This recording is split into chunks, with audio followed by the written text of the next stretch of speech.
Dito na lang, Mal. Cause now you adore me, adore me. Go ahead now, adore me, adore me.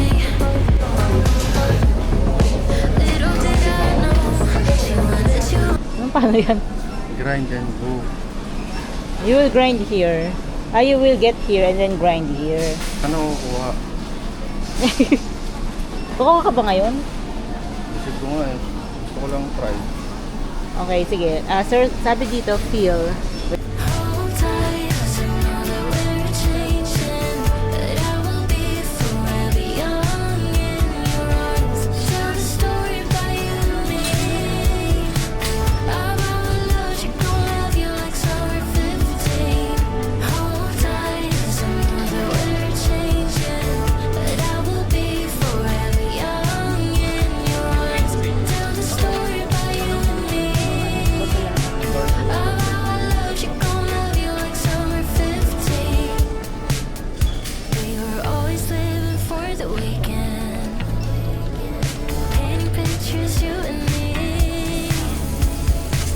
Late night drives, music loud, hearts were speaking. Close my eyes and I was dreaming.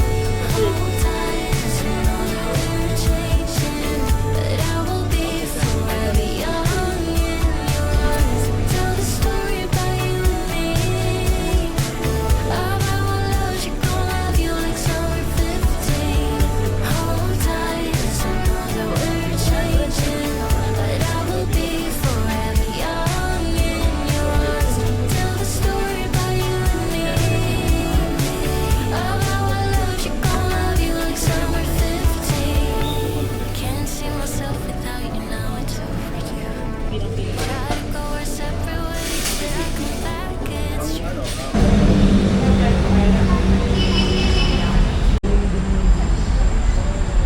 Used to jump without looking, didn't care if I fell too hard. Now I keep my hands in my pocket, overthink every square. I've traded daisy chains for losing to no connection.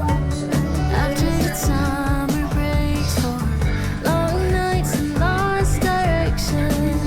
I know I've made mistakes, but never learned my lesson.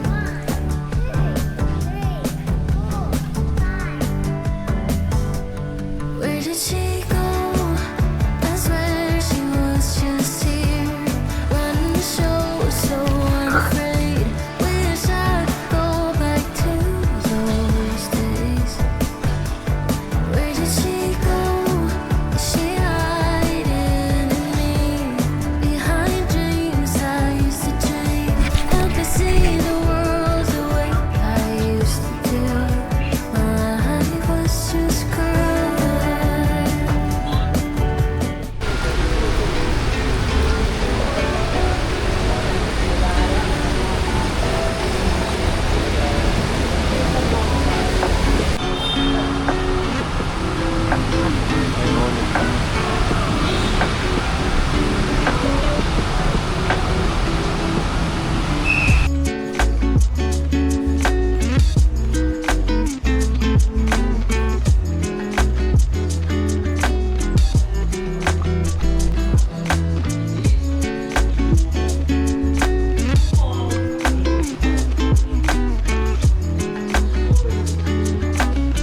Ano to? Okay na to. Yun na yun. Mahal 270. Kasi naman yung ganun. Hindi tumatagal. Save 10% off on selected items. Baka meron din. Ano to, Mal? Sa ulo niya? Puzzle cat toy daw eh. Dito ipapasok mo. Hindi niya gigets yan. Bobo yun. Grabe ka.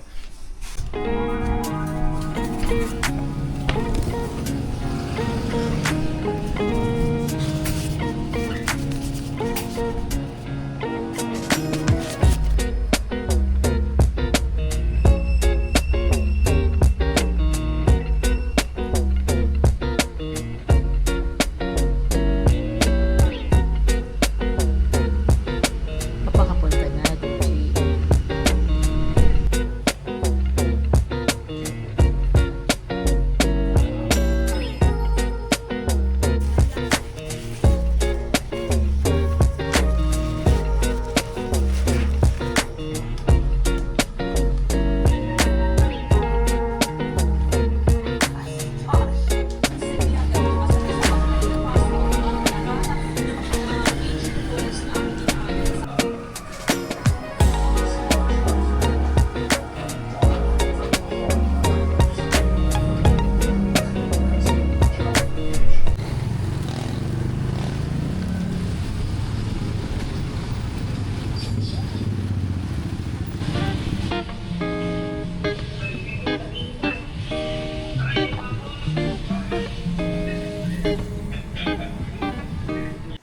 Hi guys, so it's been a while.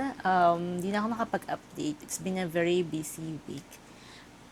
If I only have a few clips, I think this week, like, mukha siyang marami pag in-export ko for sure. Pero like, 5-10 seconds per clip lang naman yun. And, ayun lang.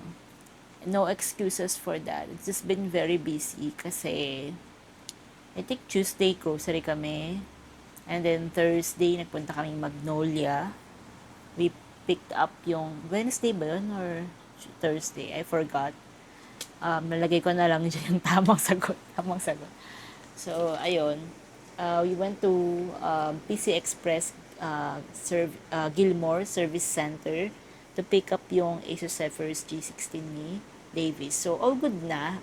Na-set up na niya ulit. Na-reset niya ulit. Ako naman, na-reset ko na yung Strix G16 ko. All good na rin siya. And yung MacBook is na-reset ko na rin, natanggal ko na yung Apple ID ko doon. And ayun, nabenta ko na rin siya. Medyo, kaya ako naging busy kasi ang dami ko struggle sa pagbebenta niyan. Dahil, ang dami ko nakausap, ang dami ko nang supposedly imi-meet. Pero nung day na mag-meet kayo, oras na mag-meet kayo, hindi niya nila ako nire-replyan. I think, gano'n naman talaga, di ba? Ang daming scammers out there. Mga joy buyers, gano'n. Joy buyers. And, medyo nakaka-disappoint. Actually, yung last na nakausap ko, hindi na talaga ako maasang kukunin niya. Kahit nandun ako sa SM, nandun kami sa SM, hindi na ako maasa na totoo siya. Gano'n. Pero, kasi parang iniisip ko, dami kong tinry i-meet and then wala talaga, parang walang matinong nakakausap. In fairness naman to him is in-add ko siya kasi sa Facebook to check his profile kasi ba naman nakalock yung profile niya. Nung chinek ko in-accept naman niya and mukhang legit naman siyang tao, di ba? So alam mo naman, NBI, FBI tayong atake natin. Chinek ko talaga. And then, by the time na nandun na ako sa SM, nakita ko siya talaga yung nasa picture. Kasi iniisip ko rin, di ba, may mga scam na napapanood ako sa TikTok, ganyan na, iba yung parang middleman, iba yung yung kausap mo yung middleman, iba yung buyer, ganyan, basta ganon. So, ang gulo ko, di ba? But, anyway, I just wanna say na mag-iingat kayo pag nagbibenta kayo ng gadgets. Mas maganda talaga meet up at mas maganda may kasama kayo. For me, kasama ko lagi si Davis. Either nandun lang siya sa labas or katabi ko lang siya or nandun lang siya sa kabilang table, ganon. Just so that the person you're meeting knows na hindi ka nag-iisa. Lalo na ako, babae ako, in my experience naman, yung bumili ng ng tablet ko, yung Xiaomi, lalaki, and mukhang bata pa. Parang, student level, ganon. Parang college or fresh grad, ganong level. Ngayon naman, yung nakabili, lalaki rin. Parang Gen Z nga eh. So, alam mo yun, mukha naman silang, hindi mo sila mukhang yagit. Ganon. Charot. Basta, naman sila, mukha silang hindi scammer. in fairness naman to them. And ayun, I'm happy na nabenta ko na yung MacBook. And I'm thinking of selling the DJI Action 5 Pro, the one that I'm currently holding right now and filming with for YouTube. Ito talagang gamit ko ever since. It's very memorable for us because ito yung unang camera na nabili ko, na binili namin for our first international trip, which is nung nag-Taiwan kami. Hindi pa kayo marunong, actually hanggang ngayon naman, hindi pa kayo marunong mag-vlog nun ha. We just bought it because we wanna immortalize yung travel namin. You know, it's so... But I'll give it about maybe a week or two before ko siya ibenta. Pag-iisipan ko muna, I'll see. In fairness naman na, when you're selling gadgets, sobrang bilis lang magbenta as long as magkasundo kayo sa presyo, di ba?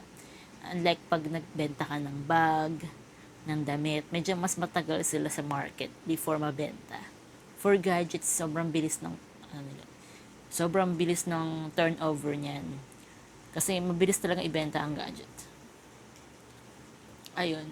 And I was also thinking how much kung mabibenta yung DJI Action 5 Pro with all the accessories. So, I'll have to check. With all the accessories except the SD card and the DJI Mic 3. Yun lang naman. But the rest, like the batteries, extra batteries, yung mga... Ang dami kong kasi accessories dito. Pati yung sa clamp, yung sa motor, necklace, yung para pang diving case, diving handlebar, blah blah blah.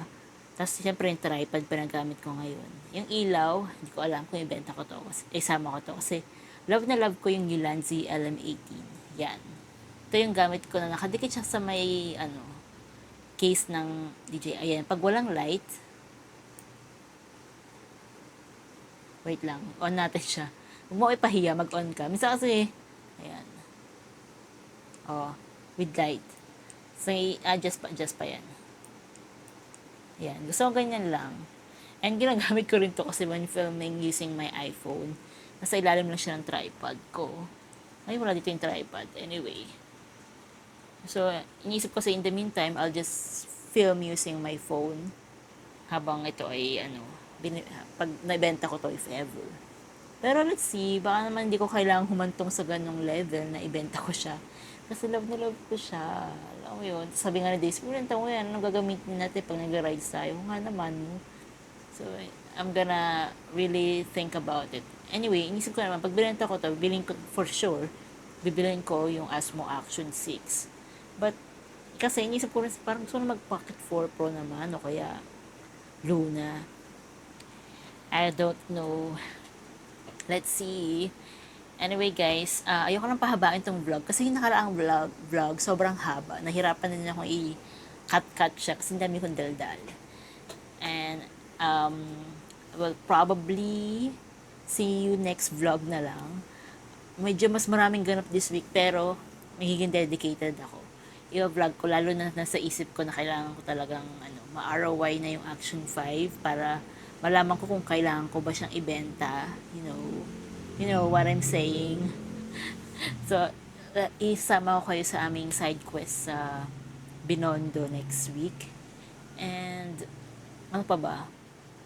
Yun lang ata ang ganap ng this week. Yung Binondo lang. Kala mo no? Ayun, side quest tayo sa Binondo. And then, let's see kung may pupuntahan pa tayo. Inisip ko sa mag-Yakiniku like. Pero the only day na magbibinondo kami is Thursday. And I don't think we can do Yakiniku like on the same day. Well, probably, syempre, doon ka nakakain sa Binondo, di ba? Maliban sa pagbili ng Japanese sweet potato or kalimao, ay doon na rin kami kakain, like mag-food trip na rin kami, di ba? Bili na yung mga siopaw doon, whatsoever. Anyway, thank you guys for watching. If may nanonood naman. And see you next time. Bye, bitches!